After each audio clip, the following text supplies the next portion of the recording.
Bienvenue sur les cyclocapsules de Léo pour la présentation du Tour de Suisse qui aura lieu du dimanche 11 juin au dimanche 18 juin 2023. Il y aura un plateau très relevé avec comme favori pour le général Remco Evenepoel, Romain Bardet, Matteo Sobrero, Mathias Kielmoz, Juan Ayuso, Wilco Kelderman, Michael Storer, Romain Grégoire, Nelson Poles, Rigoberto Urán, Yonis Aguirre, Jakob Fuglsang, Jan Uijtdebroek, Sergio Higuita, Maximilian Schachmann, Pello Bilbao, Gino Madeur, Alexei Lutsenko, Félix Gall, Tom Pidcock ou encore Lennart Van Eetvelt. Pour les sprints massifs qui sera attendu lors des sprinteurs tels que Caden Groves, Brian Cocard, Jordi Meus, Arnaud Demar, Binyam Girmay, Wout van Aert, Alexander Aramburu, Dan McLean, Marius Marikhofer, Edward Theuns, Cédric Bellens ou encore Peter Sagan pourraient s'imposer. Et puis les rouleurs sur les deux chronos qui auront lieu, Mickey Scheer, Magnus Sheffield, Søren Kragh Andersen, Price Petersen, Stefan Bissegger, Stefan Kung, Wout van Aert, Remco Evenepoel, Marc Hirschi, Givain et Mathieu Sobrero. La première étape aura lieu entre Einsiedeln et Einsiedeln, un chrono de 12,6 km plat. Mon favori, Stefan Bissegger, champion d'Europe et contre la montre. Quand ça monte pas trop, il pourrait être meilleur qu'Evenepoel ou Van Aert. La deuxième étape entre Beromünster et Notwil. Un premier tiers de l'étape dure avec des petits cols. Mais c'est une arrivée au sprint massif qui est attendue. 175,5 km. Mon favori, c'est Caden Groves, le sprinter de Alpecin, après sa victoire au Giro, il est rapide.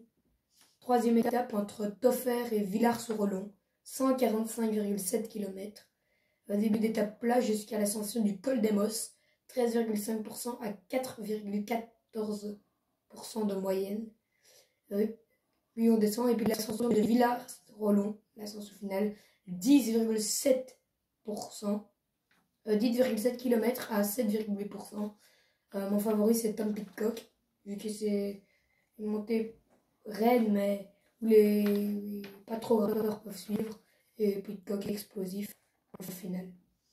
La quatrième étape entre Montet et Loèche-les-Bains, 152,9 km, avec l'ascension de Crans-Montana dans l'autre sens au Giro, 14,6 km à 6,7%. Après, il y aura l'ascension du Hohenweg, 7,8% à 7,8 km à 8,6%. Une première partie, puis il y a une petite descente, et puis ça remonte vers la deuxième partie.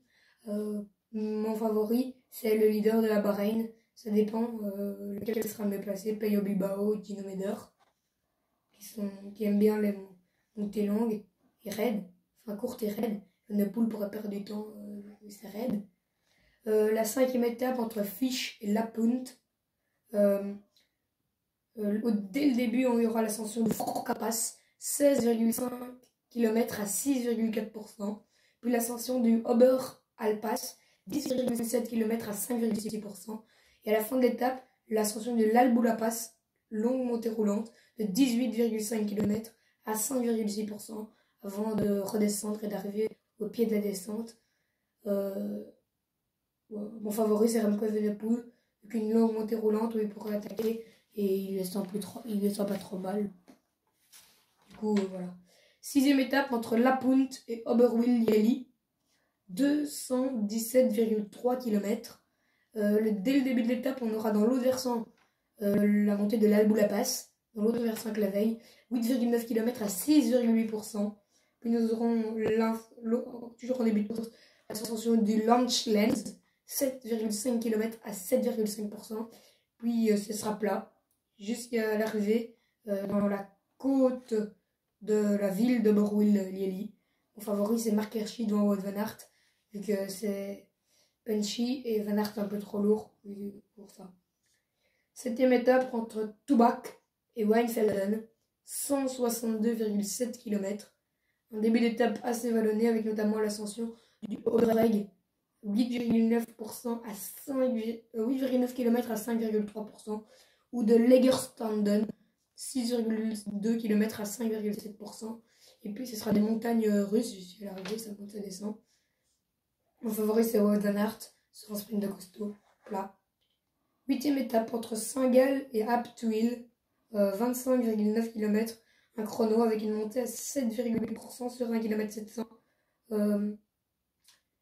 Mon favori c'est Evenepoel sur un chrono dur qui pourrait renverser le Tour de Suisse le dernier jour. Voilà, c'était la présentation du Tour de Suisse sur les cyclocapsules des Léo. Au revoir.